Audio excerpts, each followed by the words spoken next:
Está entrando no ar. Debate 93.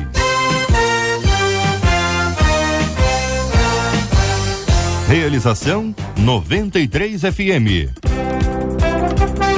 Alô, meu irmão, alô, minha irmã. Aqui quem fala é Cid Gonçalves. O JR tá chegando já, o trânsito tá complicado aqui em São Cristóvão.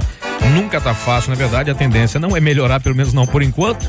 Daqui a pouco ele tá aqui, mas enquanto ele não chega, a gente continua fazendo aqui a programação com você. Você sabe que hoje é terça-feira, dia 15 de dezembro, ano 2015, mais um dia que Deus nos dá, e a nossa equipe já está prontinha para te atender com o maior carinho. Nossa querida Marcela Bastos, a Luciana Vasconcelos, nosso querido indígena, o Jair Cardoso, o Helder Fernando, a Cátia Regina, a nossa Catita. Pois muito bem, estamos começando mais um Debate 93 e você fala com o debate. Fale com o Debate 93. 2461-0093. E-mail debate@radio93.com.br. Facebook Rádio 93 FM. Site www.radio93.com.br. Fale com a 93 pelo WhatsApp 96803-8319. 96803-8319. Muito bem, vamos começando mais um Debate 93, trazendo o seguinte assunto aqui para você saber o que é que os nossos ouvintes estão perguntando. Desde pequena, diz o nosso ouvinte, eu escuto dizerem que Jesus está voltando, mas está mesmo? De fato ele está voltando? Quais são os sinais que apontam para a volta de Cristo e como será? A igreja será retirada da terra no chamado arrebatamento? E depois desse arrebatamento haverá chance de conversão para aquelas pessoas que ficarem? É possível que cristãos permaneçam aqui e não sejam arrebatados? Como estar preparado para a volta de Cristo? Esse é o nosso assunto de hoje, aqui do nosso Debate 93, e vamos aqui, já temos a presença dos nossos debatedores e vamos começar pela ordem da escolha dos destaques, mas de fato está... Pois muito bem, destaque do reverendo Evaldo Beranger, da Igreja Presbiteriana Luz do Mundo, em Laranjeiras. Muito bom dia, meu querido, seja muito bem-vindo. Muito bom dia, Cid, muito bom dia a todos os debatedores, a essa audiência extraordinária, e que o JR consiga vencer aí as agruras do trânsito, as dificuldades. Tá complicado. Porque realmente o trânsito do Rio de Janeiro é imprevisível, Tá ficando difícil. Mas a Bíblia é muito clara a respeito de que Jesus vai voltar. Eu creio que a expressão Jesus está voltando, ela foi uma expressão retórica utilizada durante algum tempo pela igreja, porque a Bíblia não diz que Jesus está voltando. Se nós formos muito diretos na análise dessa frase, nós diríamos que Jesus está no caminho da volta já desde o início da sua ascensão até hoje. Não é isso que a Bíblia ensina. Não é isso que a Bíblia ensina. A Bíblia diz que Jesus subiu ao céu, está sentado à direita de Deus Pai, a sua presença está entre nós pelo Espírito Santo de Deus, mas um dia ele voltará fisicamente, ele virá, e a Bíblia diz que será como um relâmpago que sai do Oriente e se mostra no Ocidente, quer dizer, será uma coisa repentina, será uma coisa inesperada, e a questão desta frase, ela pode ser mal interpretada. Nota, eu não estou dizendo que a gente não pode usar essa frase e tal. Como nós estamos aqui num debate e os nossos ouvintes são pessoas extremamente inteligentes, perscrutadoras, pessoas que querem saber realmente a verdade, se nós pensarmos na frase Jesus está voltando, dá a impressão que ele errou o caminho, dá a impressão que ele pegou trânsito no caminho, ou que ele está andando andando devagar demais. Não, Jesus vai voltar. Clara a Bíblia a respeito disso, e os anjos que apareceram aos apóstolos que estavam lá no Monte das Oliveiras, eles estavam olhando para cima, e quando Jesus já havia desaparecido, o anjo disse a eles: por que olhais, por que estáis a contemplar? Este Jesus que viste subir voltará e o verbo lá é o futuro do perfeito, do presente, quer dizer, vai voltar, ele será um momento histórico específico, um momento dentro da história em que o Filho de Deus irá romper novamente os céus e virá para buscar os seus. Agora, eu queria aproveitar e encaminhar um pouquinho o assunto. Eu sei que os outros debatedores vão tratar desse assunto, e sei também que nem todos os debatedores talvez tenham a mesma opinião sobre alguns aspectos. E acho que, permita-me, Cid, falar uma coisa muito importante. Todos os debatedores que estarão aqui, e nós já nos conhecemos de outros debates, têm convicções muito claras acerca daquilo que é essencial sobre a volta de Cristo. Todos nós cremos no que a palavra de Deus diz, e a Bíblia é absolutamente clara sobre alguns fatos, sobre o fato de que Jesus voltará literalmente, de que a sua volta ela será repentina e de que ele virá para buscar os seus e tal. Mas há uma certa divergência de opinião entre os estudiosos, e a mesa talvez reflita essa divergência de opinião, sobre fatos que não são essenciais.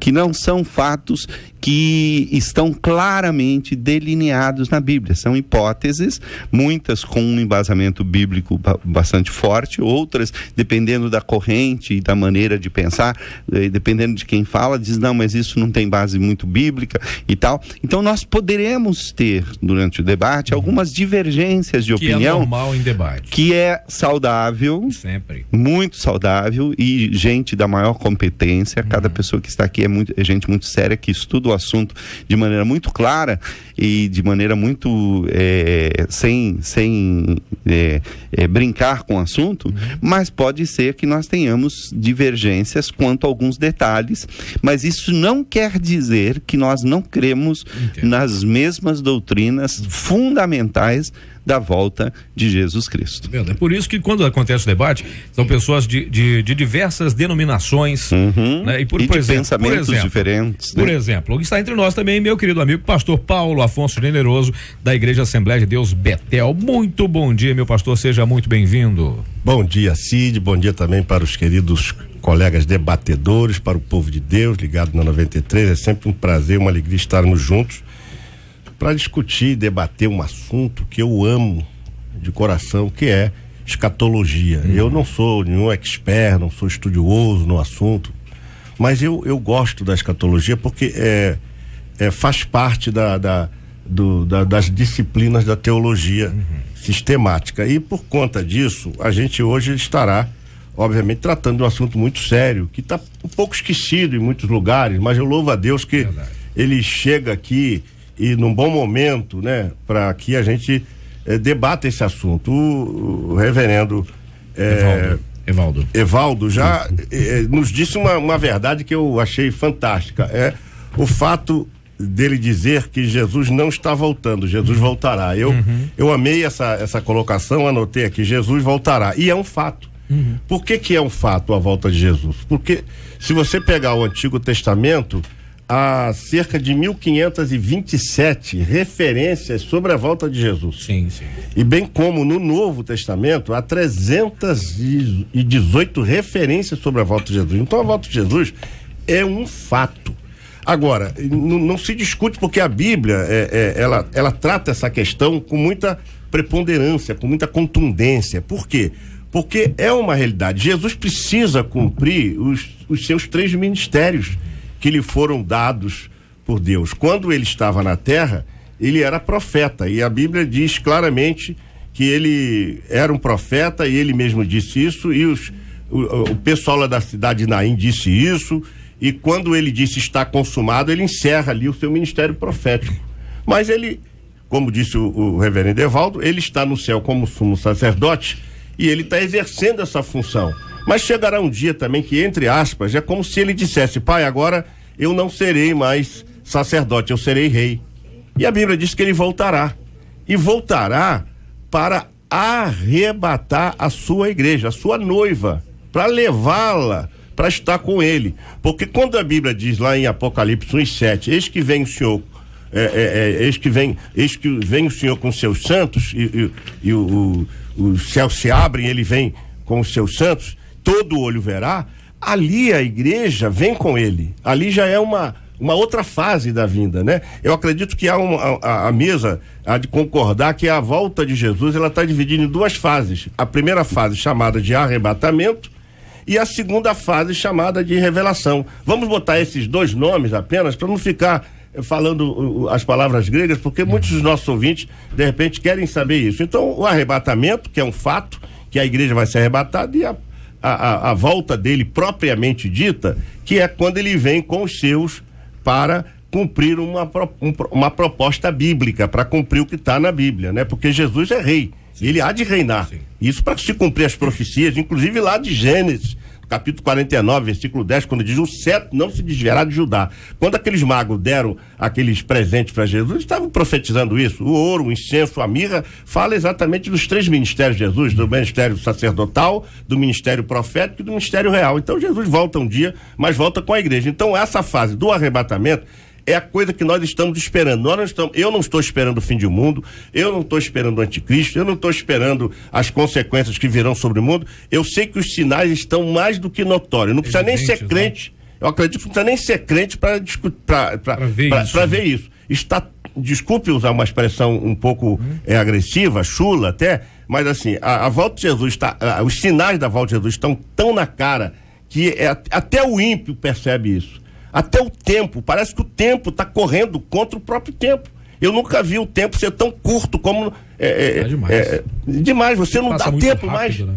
E a tecnologia, olha só, você pega um celular, você baixa milhões de informações, assim, segundos. E quando demora mais um pouquinho, já quer jogar na parede. Se passar 10 segundos, a gente fica nervoso. Quer jogar na parede logo. Você entendeu? Então, o tempo está tão abreviado, isso já é um indicativo. E o último, para encerrar, quando diz a Bíblia, é a multiplicação da iniquidade. A gente tende a usar muito o sinal espiritual do esfriamento do amor, mas se esquece de que por se multiplicar a iniquidade. Então a grande questão é a multiplicação da iniquidade, que é um fato notório de que Jesus está vindo para arrebatar a sua igreja.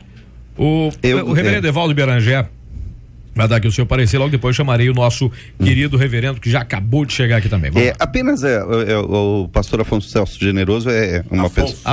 Paulo Afonso. Paulo Afonso. Ele me chama de Celso. Porque eu conheço um outro pastor que é tão generoso quanto o nome, e é Celso. É só lembrar da cachoeira. Paulo Afonso Generoso. Pastor Paulo Afonso Generoso. Obrigado, querido. É um querido irmão, mas há algumas coisas na sua fala das quais eu respeitosamente discordo, porque faz parte daquilo que nós dizemos que não são essenciais. Por exemplo, a palavra arrebatamento, ela não é uma palavra bíblica no sentido de que ela está claramente na Bíblia. Assim como a Trindade não é uma palavra bíblica, mas todos nós cremos que como Deus... Lúcifer também. Exato, Lúcifer também não existe na Bíblia. Isso tudo são coisas que foram sendo acrescentadas pela tradição e através da teologia e tal. A palavra, a volta de Cristo, que o pastor Celso muito bem Paulo Afonso. Paulo, desculpa, vou chamar de Paulo a partir de agora.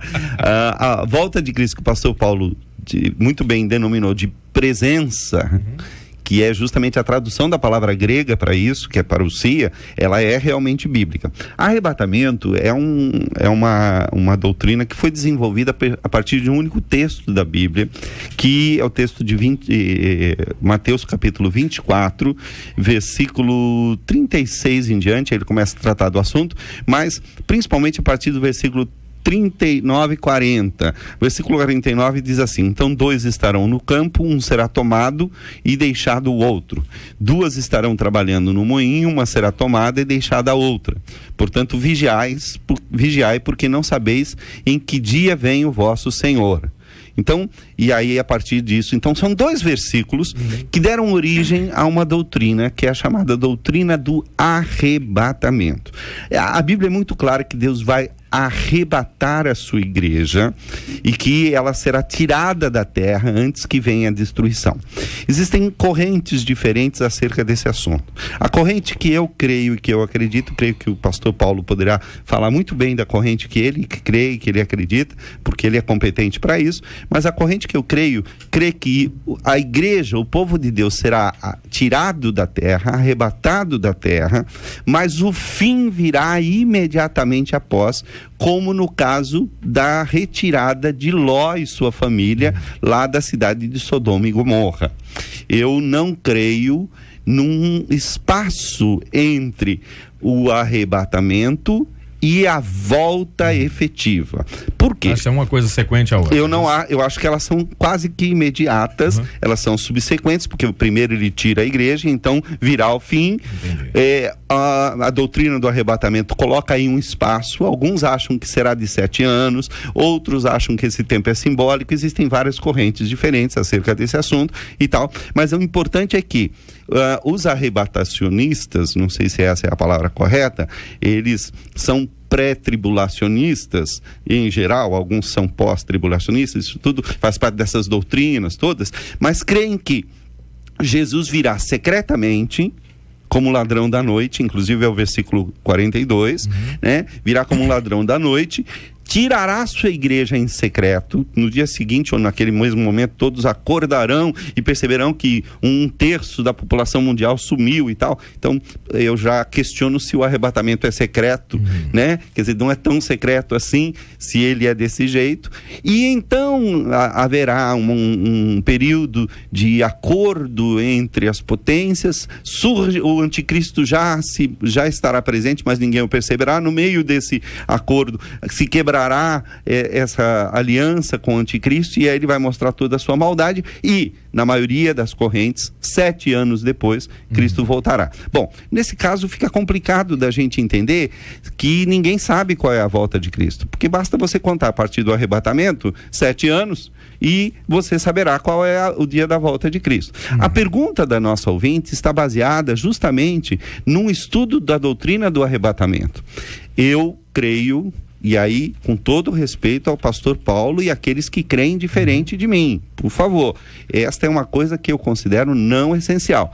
Eu creio que a volta, a presença de Cristo, com a sua subsequente destruição do mundo e a reconstrução de novos céus e nova terra, e ele reinando eternamente, de maneira visível, porque ele já reina desde já, ele já é rei, mas aí sim o seu reinado se manifestará em toda a terra, será imediatamente após o arrebatamento e não num período subsequente, posterior. Eu vou, logicamente, a gente vai ouvir aqui a palavra do pastor Paulo Afonso Generoso a respeito disso, mas eu preciso também dar as boas-vindas ao reverendo Marco Antônio de Oliveira, da Igreja Metodista de Guaba Grande, falando sobre o mesmo assunto. Muito bom dia, pastor, seja muito bem-vindo, queridão. Deus abençoe. Bom dia, Cid, bom dia aos ouvintes. Lamentavelmente, há um trânsito absurdo aqui em volta da nossa rádio e me impossibilitou de chegar aqui na hora certa. Para mim é um prazer muito grande. Sobre esse assunto, eu tenho a dizer o seguinte: há um evento muito esperado pela igreja, por aqueles que creem em Deus, que é um evento que, segundo os textos bíblicos, fecha os tempos, que é a vinda de Cristo. Nós alimentamos essa esperança. Ao adentrar na análise desse evento, é bom destacar que a gente adentra num terreno um pouco que com areia movediças, porque o próprio Senhor, ao falar sobre esse evento, falou em parábolas, falou em mistérios e chegou a dizer que não é dado ao homem saber a hora ou o dia da sua vinda. Nem ele sabia. Também chegou a dizer de que anjos e nem ele saberia. Então logo nós estamos num terreno com areia movediça, num tocante à datação. O fato é, o mestre voltará. E o texto bíblico diz, quando a gente menos esperar. Esse é um acento fundamental que está no texto de Mateus, porque geralmente a gente foca nos acontecimentos que vão despontar ou fazer despontar o chamado princípio das dores, e a gente então pensa que a partir desses elementos Jesus virá logo em um momento subsequente. O texto bíblico passa a algo que para mim é mais assustador. O texto bíblico, quando ninguém estiver esperando, ele virá. Então não há sinais que possam dizer para nós, ele vai chegar amanhã ou depois. Ele mesmo falou isso. Quando ninguém estiver esperando, ele vai voltar. Muito bem, quero saudar aqui os nossos queridos debatedores, especialmente aqui os nossos ouvintes. Já estou aqui, graças a Deus, pela graça do nosso Deus e Pai. Depois dessa corrida toda para chegar, mas chegamos. Muito obrigado ao querido Cid Gonçalves pela companhia e maestria na condução do nosso debate 93.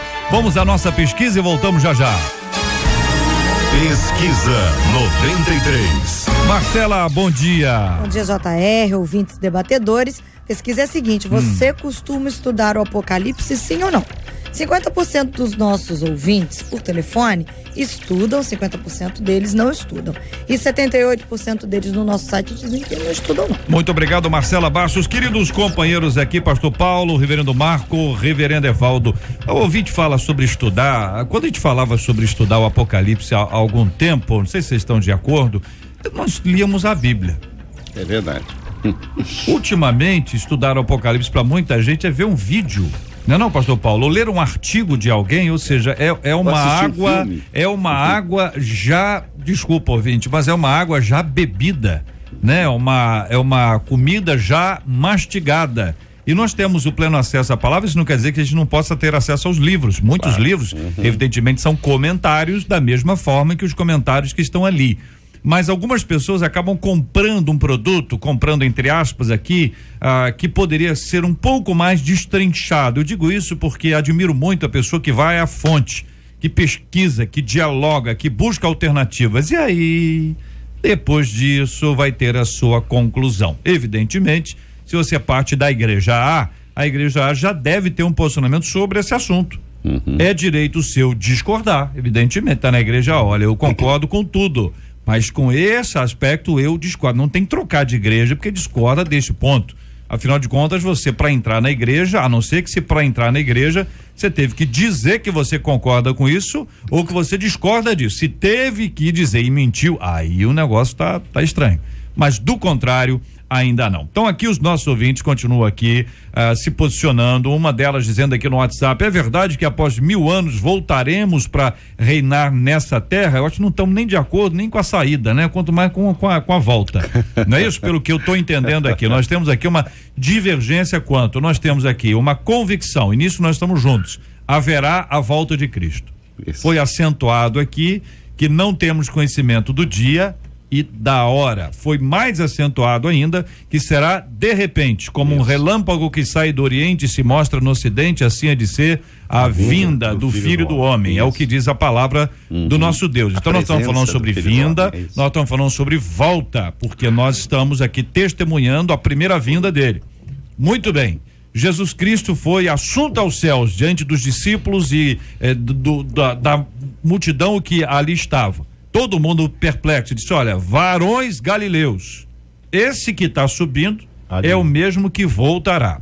Voltará quando? Já sabemos que nós não temos aqui a data. A questão toda é o seguinte: sabemos. A volta de Jesus acontecerá. O ponto aí, nós começamos as nossas divergências naturais, comuns, mas para explicitar de maneira um pouquinho mais clara para os nossos ouvintes. Esta volta de Jesus Cristo é um marco, perfeito? Após a volta de Cristo, nós começamos a ter um entendimento. Pastor Paulo, vamos lá, só para poder didaticamente aqui, palavras objetivas dos companheiros aqui. Após a volta de Cristo, na sua perspectiva, qual o próximo passo? JR, eu primeiramente queria deixar bem claro uma coisa. Quando a gente pega a Bíblia, 1 Tessalonicenses capítulo 4, versos 3 em diante, quando o apóstolo Paulo assim: depois nós, os que ficarmos vivos, seremos arrebatados e juntamente com eles a encontrar o Senhor nos ares. Então, a palavra arrebatado está na Bíblia. Está na Bíblia. Os vivos ali. A gente queira ou não, está na Bíblia. Né? Então está na Bíblia. Não é uma doutrina do arrebatamento, é a doutrina da volta de Jesus. Não existe doutrina do arrebatamento, existe doutrina da volta de Jesus. É isso que eu aprendi.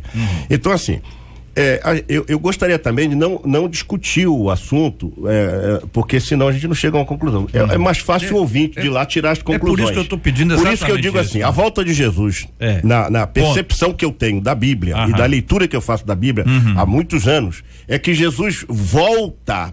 Primeiro ele vem e tira a igreja. Certo. E é secreto mesmo, porque ninguém vai ver ele nas nuvens. É secreto, por isso que é secreto. O fato de ausentar a gente não está dizendo que não seja secreto. Mas é secreto mesmo. Não verá o todo olho? Ninguém verá. Ninguém verá. No arrebatamento da igreja, ninguém verá Jesus. A igreja desaparece da terra.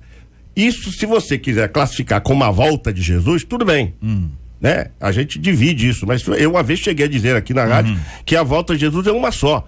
Agora ela se subdivide em o arrebatamento, quando o povo é levado, vai estar com ele, e a partir daí começa a cumprir o que está lá no Apocalipse, no capítulo 4, versículo 1 em diante, porque até o versículo 22 do capítulo 3 se fala de igreja, depois a igreja desaparece.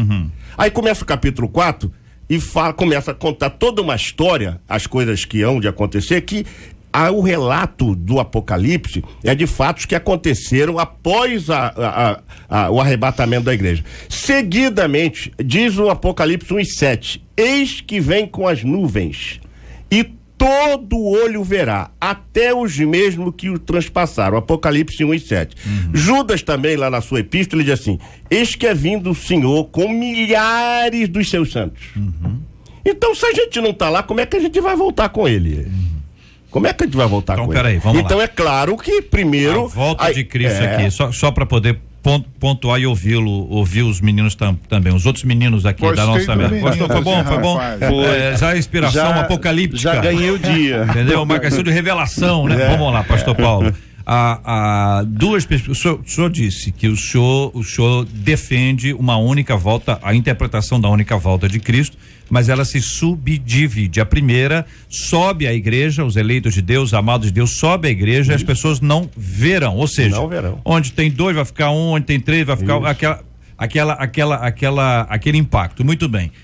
Na sequência disso, que aí que não sabemos, o senhor não sabe dizer quanto tempo é entre lá e cá, porque não tem essa perspectiva. Não, a Bíblia tem essa perspectiva. Pera um minutinho, só para entender. Tá. Após essa subida, tá certo? Da igreja, do povo de Deus, subiu, perfeito? Aí o senhor está falando que depois todo olho o verá. Esse é um ato seguinte, é um ato contínuo? Quanto tempo há entre o primeiro e o segundo ato? Aí há um intervalo que a Bíblia prescreve.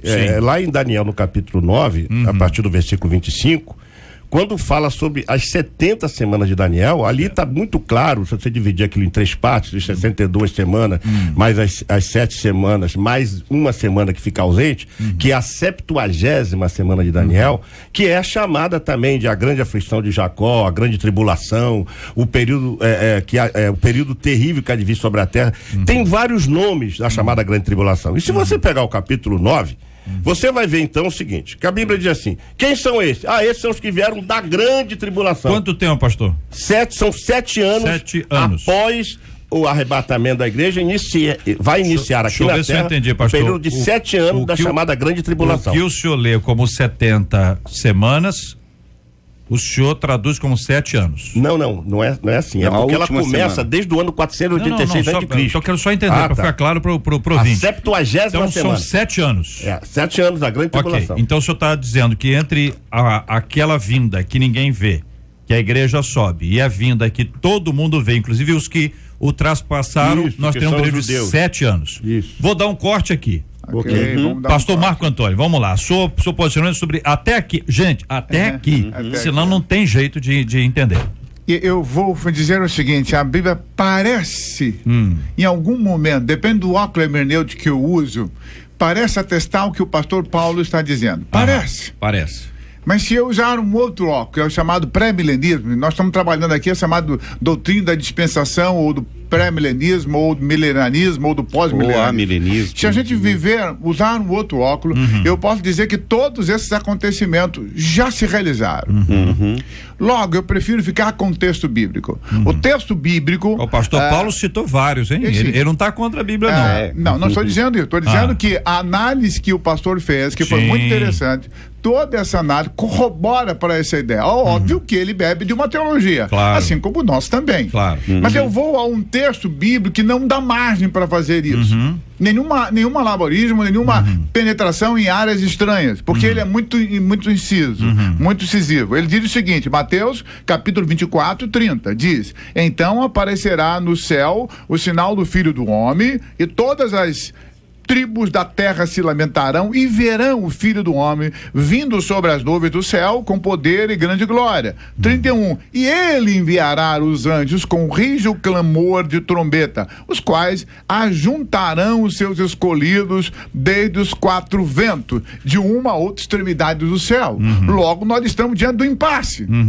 O texto bíblico parece demonstrar de que ele vem e todo olho verá, e nesse momento anjos chamam. Que é um único ato. Que é um único ato. A volta de Cristo de uma única vez existe aqui, todo olho vê, e é nesse ponto aí, reverendo, que a igreja é arrebatada. Vou usar essa expressão para ficar nessa expressão. É neste ato aí.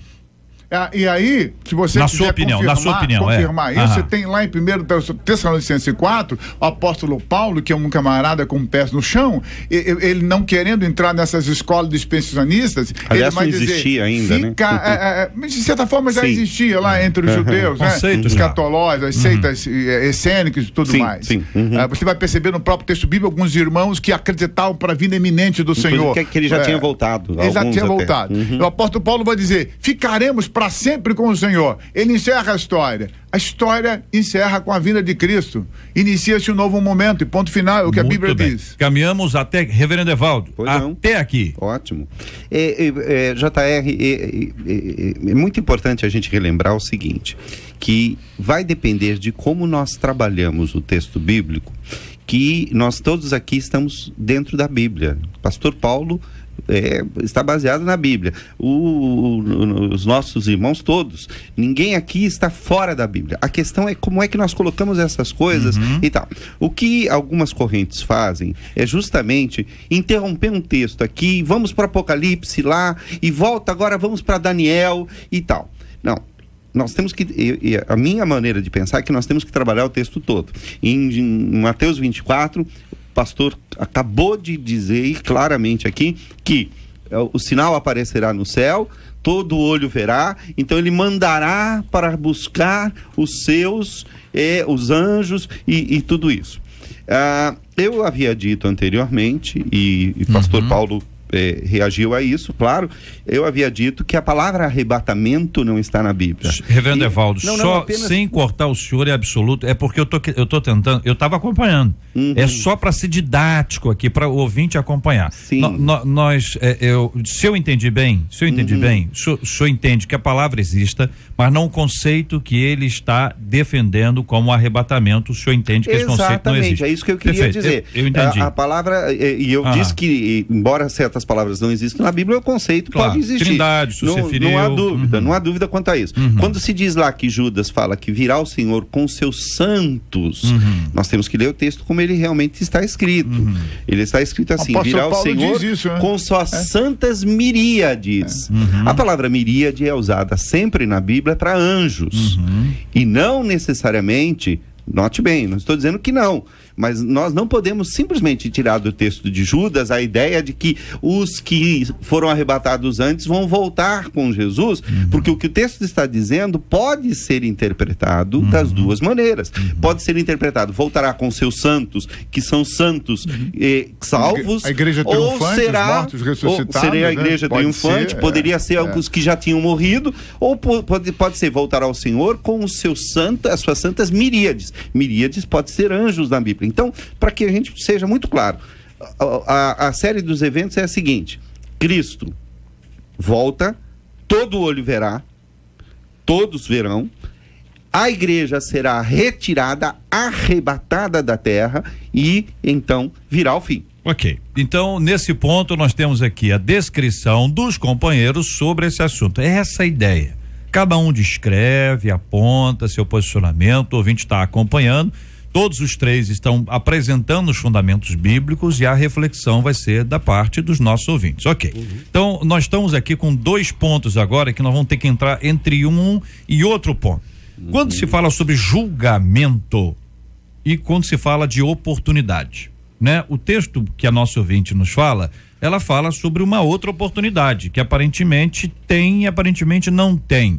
As pessoas que não forem arrebatadas, que não forem retiradas da terra numa etapa ou numa outra etapa, são 2 etapas apresentadas aqui como possíveis, né? Nós só vamos ter certeza quando ela acontecer. Claro. Até lá, nós podemos ter 2, 3, 15, 17 posicionamentos diferentes sobre esse assunto, porque eles não estão absolutamente esclarecidos na Bíblia, eles são parte da nossa reflexão. Nós estamos estudando o assunto, Apocalipse é um assunto, a questão de escatológica é uma questão que vai ser sempre alvo da reflexão e da divergência daqueles que fizerem essas reflexões.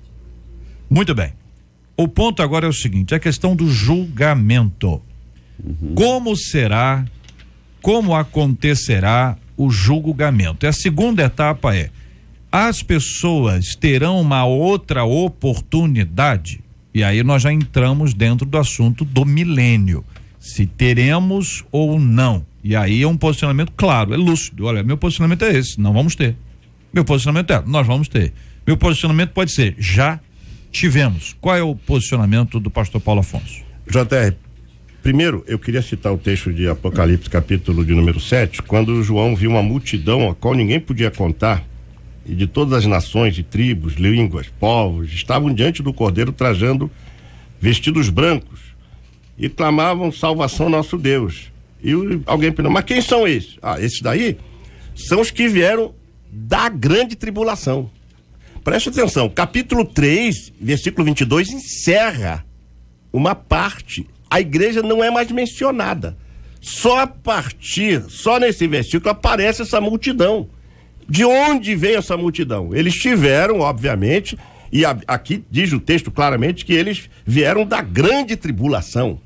Passaram por um período probatório terrível, aonde eles não terão mais a possibilidade de se reunir como nós fazemos hoje, e se reunir não vai ter o mesmo brilho, o mesmo fervor, e eles vão ter que encarar uma realidade, porque para que o anticristo vem, o JR? Para quê? A Bíblia fala sobre o anticristo, sobre a besta que surge do mar, sobre da terra, para quê? Será que ele vem só para comer o que já está comido, ou para atingir o que já está morto? Não, tem que ter uma lógica bíblica. A gente às vezes usa a hermenêutica, usa a exegese, crítica textual, mas não usa a lógica, a inteligência bíblica, a inteligência espiritual. Tá claro, esse texto aqui é tão claro. Quando o pastor mencionou lá o texto do capítulo 24, depois da aflição daqueles dias.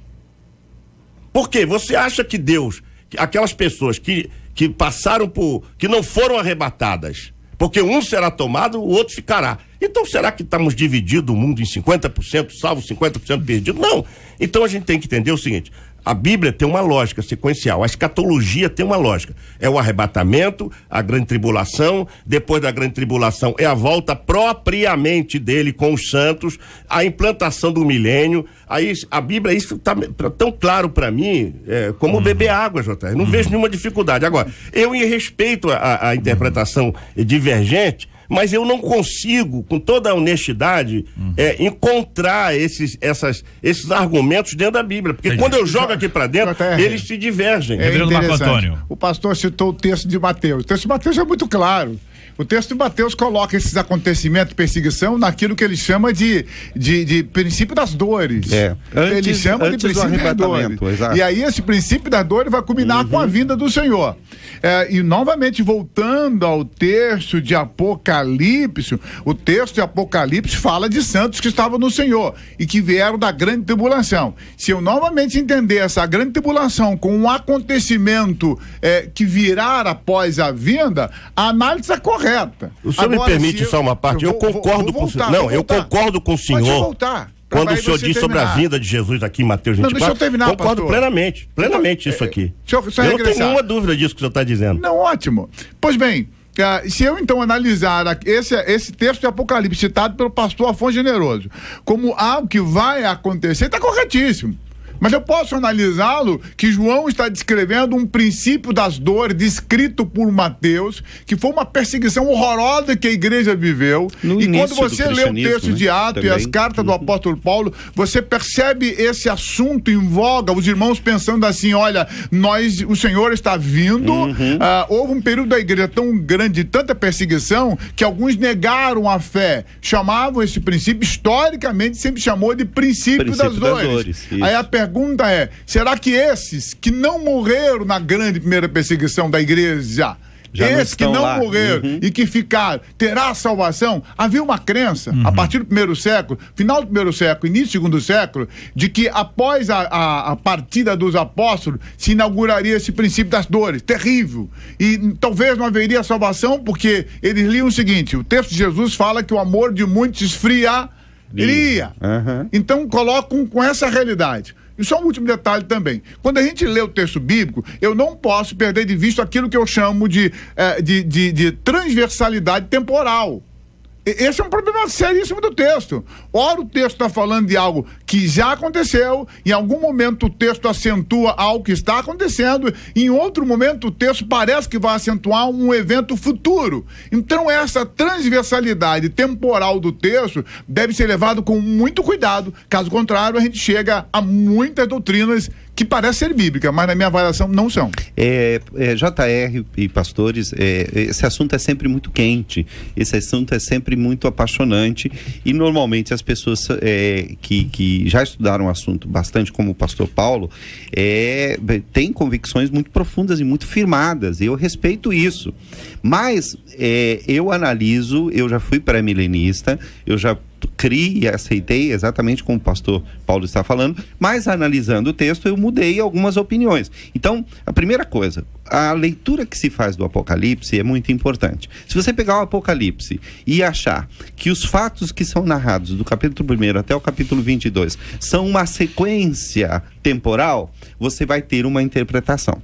Mas se nós analisarmos o texto como os judeus costumam fazer, e esse é um texto de origem judaica, a literatura apocalíptica começa entre os judeus, nós vamos perceber que os apocalipses, e o Apocalipse de João não foge a esta regra, ele narra o mesmo fato várias vezes sob diversos ângulos. Então, quando o pastor Celso fala que o capítulo... Afonso, perdão. Pastor, eu vou, mas Deus me perdoa. Quando o pastor Paulo... Me chama de pastor generoso. Generoso. Me chama pastor generoso, fica mais fácil. Quando o pastor generoso, fica até mais gostoso de falar. Pois é. Quando o pastor generoso fala que no capítulo 4 a igreja já saiu, sim, porque ali acaba um ciclo do Apocalipse e é como se no capítulo 5 recomeçasse um novo ciclo. E a igreja ainda está na terra nesse segundo ciclo, nesta forma de interpretar o Apocalipse. Note bem, nós estamos falando de maneiras diferentes de ler o Apocalipse que são atestadas por grandes comentadores, por pais da igreja, por pessoas que creem de uma forma e de outra. Ambas as maneiras são válidas, mas uma é excludente em relação à outra. Se você aceita uma maneira de ler, você vai ter que não aceitar a outra. Por isso que o pastor Generoso diz, eu não consigo ver, claro, porque ele tem uma leitura hermenêutica, embora ele diz, a gente fica olhando hermenêutica, mas não usa a lógica. Sim, a sua lógica depende da sua hermenêutica.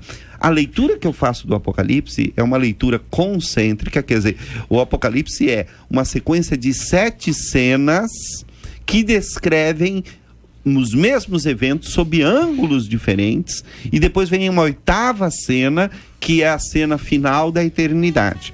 E aí então vai surgir a questão do milênio, e talvez, peço licença ao JR, se for o momento, introduzir o assunto, dizendo o que eu penso acerca do assunto.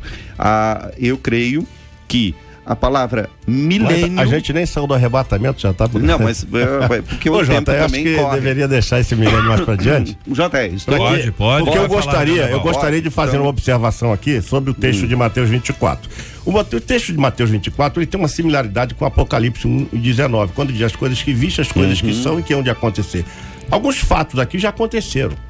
Alguns fatos estão acontecendo e outros fatos ainda vão acontecer. Está claro aqui no Apocalipse. Por exemplo, e este evangelho do reino será pregado em testemunha a todas as gentes. Então virá o fim. Como é que se explica isso? Sim, não há Ou dúvida seja, de que isso está acontecendo. Mas aí que Não há está, dúvida. a gente não está esperando o fim. Eu não estou esperando o fim. Outra coisa que o pastor mencionou e que eu concordo com ele pastor, plenamente... eu estou esperando o fim. Presta atenção, eu não estou esperando o fim. não. Acabou. A única O reinado coisa que eu de estou Cristo era pra esperando, com sempre. toda honestidade, com toda alegria no meu coração, que o Paulo disse, olha, não quero, porém, irmãos, que sejais ignorantes acerca dos que já dormem, porque Deus os tornará a trazer com ele. Dizemos-vos, pois isto, pela palavra do Senhor, que os que ficaram em Cristo, que os que morreram em Cristo, ressuscitarão primeiro. Depois nós, os que ficarmos vivos, seremos arrebatados. É isso que eu estou esperando, William. Eu estou esperando um arrebatamento da igreja. Eu estou esperando o fim de Eu não toda estou esperando o fim lágrima, de de coisa todo nenhuma, eu não quero o sofrimento. fim. Claro. Para mim, o da arrebatamento história. será o apenas uma bem. questão de um novo palavras. começo. Quero É agradecer apenas uma aos Não vamos usar companheiros. semântica num texto. Quero agradecer Não aos podemos usar companheiros semântica num a texto assim. participação, opinião de cada um dos nossos companheiros sobre esse assunto. Nosso foco é esclarecer.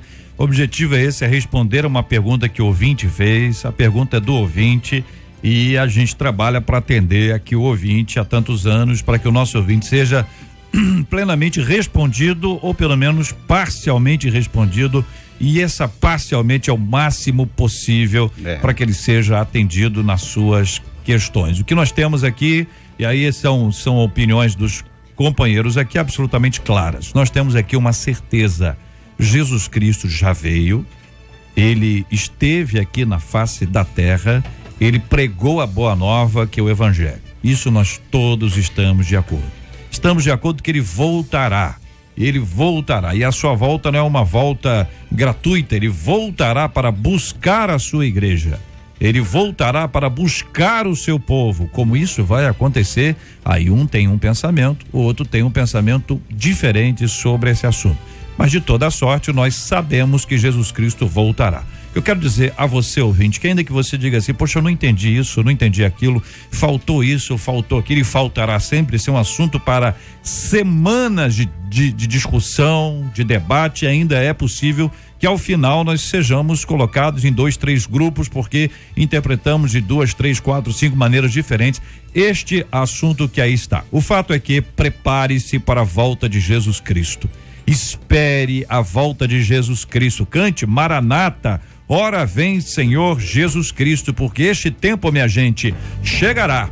Esse tempo chegará, e quando esse tempo chegar, é muito bom que estejamos todos absolutamente preparados para vislumbrar aquilo que somente Deus pode criar, porque nem olhos viram, nem ouvidos ouviram o que Deus preparou, a criação de Deus, a criatividade de Deus, o amor de Deus para com aqueles que o amam e que o servem, chamados e escolhidos pelo próprio Pai para viverem nesta terra e a eternidade na presença do Altíssimo. Ó Pai, eu queria tanto ver o meu Senhor descer, vindo me encontrar. Eu posso até imaginar a refulgente glória do Senhor Jesus, transpondo as brancas nuvens no mais puro azul, onde nem sul nem norte existirá. E em meio a lágrimas, sorrisos de alegria e de prazer, eu que era cego agora posso ver, contemplar, enfim. Por isso eu canto glória. Glória, glória.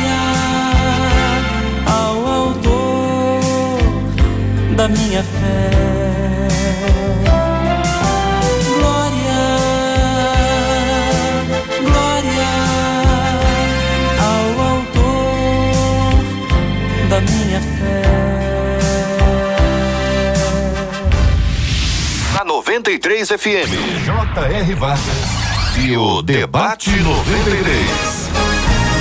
Pesquisa 93.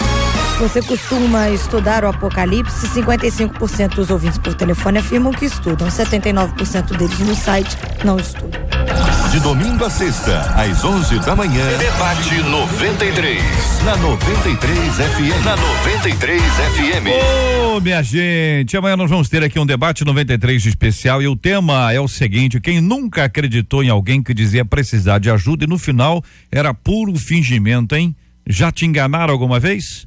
Gente capaz de entrar em igrejas, instituições, casas de família, contar mentiras comoventes só para se dar bem. Em contrapartida, há de fato aqueles que precisam de apoio para terem as suas vidas mudadas. E aí, por conta dos primeiros, os segundos vão sofrendo também. O Evangelho, através de Jesus Cristo, nos ensina a amar o próximo e ajudar os que precisam. Mas como saber quem é quem? E nos envolver em ações que possam produzir mudanças na sociedade. Como as igrejas podem ser agentes de transformação. Individualmente, como podemos fazer diferença na vida de alguém e poder ver um crescimento real. O que convém e o que não convém quando o assunto é ação social. Esses e outros assuntos estarão amanhã, se Deus quiser, a partir das 11 horas da manhã, em mais uma super edição do nosso Debate 93. Pastor Paulo Afonso Generoso, Deus abençoe, um grande abraço, meu irmãozão. A você também, J.R. E hoje queria convidar o povo aí de São Gonçalo a estar conosco. Vamos estudar a Bíblia, estamos fazendo um estudo expositivo dos 27 sermões de Jesus, versículo por versículo. Levamos 4 semanas para estudar o capítulo 3 de João. E vamos começar hoje o capítulo 4 de João. Convido o pessoal de São Gonçalo. Queria mandar um abraço para minha esposa, para o membresia da Assembleia de Deus Betel e para a secretaria da nossa igreja lá, representada pelo meu neto Paulo Generoso, Jaqueline Generoso e a Salete Fernandes. Maravilha. Deus abençoe a todos. Obrigado, querido reverendo Marco Antônio, obrigado, um abraço. Eu que agradeço, JR, estar nessa casa é algo que me encanta profundamente. Eu agradeço a Deus. Eu quero aproveitar e mandar um abraço para toda a Igreja Metodista na 7ª Região Eclesiástica, minha solidariedade ao reverendo Bruno Roberto. Quero mandar um abraço à minha linda igreja, a Igreja Metodista Central de Iguaba Grande, e dizendo que amanhã iniciamos um momento de oração intitulado Famílias no Altar de Deus, durante 4 quarta-feira. Estrada do Arrastão, número 200, uma big, linda igreja. Quer conhecer um pouco do céu? Puxa vida, que presunção, né? Vai lá nos visitar. Pelo menos um pouco amanhã, que vai viver lá, né? Tem que passar pela Estrada do Arrastão? Tem que passar É para na ser Estrada do Arrastão? arrastado pro céu. Tá. Lá a gente arrasta pro céu. Deus abençoe. Edevaldo, obrigado, um abraço. É uma alegria, JR. É sempre bom debater com gente inteligente e gente com coração generoso, né? E eu quero agradecer pastor Paulo, pastor Marco Antônio. Eu esqueço o nome de todo mundo, até da minha esposa eu já esqueci uma vez no culto, mas fora isso ela me perdoou. Eu quero fazer um convite muito especial, e um convite que tem que ser feito com muito cuidado. Domingo que vem é dia de você que é membro de alguma igreja estar na sua igreja. Então, se você tem igreja, por favor, esse convite não é para você. O convite é para aqueles que moram ali por perto da região de Laranjeiras ou que estão sem igreja, que gostariam de ver uma peça teatral feita com muito carinho, com muita alegria sobre o Natal, uma peça contemporânea, que será no próximo domingo na Rua Pereira da Silva, número 575, na Igreja Presbiteriana Luz do Mundo, ali em Laranjeiras, às 19 horas da noite. Obrigado, reverendo Evaldo. Nós vamos agradecer a presença do pastor Fábio Nunes, que estaria aqui na mesa conosco, mas a despeito do trânsito, ele ainda assim persistiu. Ele poderia ter retornado e dito, olha, não deu. Mas ele ainda assim, apesar de preso no trânsito, chegou a poucos minutos e vai nos dar o privilégio de orar conosco. Para nossa alegria, nós temos o privilégio de tê-lo aqui. Pastor Fábio, reconhecemos aqui o seu esforço e seu empenho para estar conosco aqui no nosso estúdio. Vamos apresentar este tema, vamos orar pela cura dos enfermos, consolo aos corações enlutados, em nome de Jesus. Obrigado, pastor Fábio. Senhor Deus, nós te louvamos, ó Deus, porque a nossa esperança é que o Senhor voltará. E essa é a nossa missão, em anunciar que o teu reino é o jeito de viver diferente. De forma muito especial, nós queremos pedir ao Senhor, para aqueles que estão enfermos, por aqueles que estão enlutados, por aqueles que vivem momentos difíceis, que possam ser alcançados pelo Teu povo, a boa palavra e a ação do Teu Espírito. Muito obrigado, Senhor, porque a Igreja Viva tem esperanças vivas e aguardamos o dia que o Senhor há de nos buscar. Nós Te louvamos e falamos contigo em nome de Jesus. Amém, Senhor. Tanto ouvir o som que vai abrir um encontro triunfal, rever amigos que um dia em Cristo foram feitos meus irmãos, e agora sim podemos dar as mãos, pois temos todos somente um só Senhor, e eis o consolo que envolve a minha vida, o meu Senhor Jesus, que foi morto, sim, naquela cruz, voltará, enfim. Por isso eu canto glória, glória, glória ao autor da minha fé. Glória, glória ao autor da minha fé.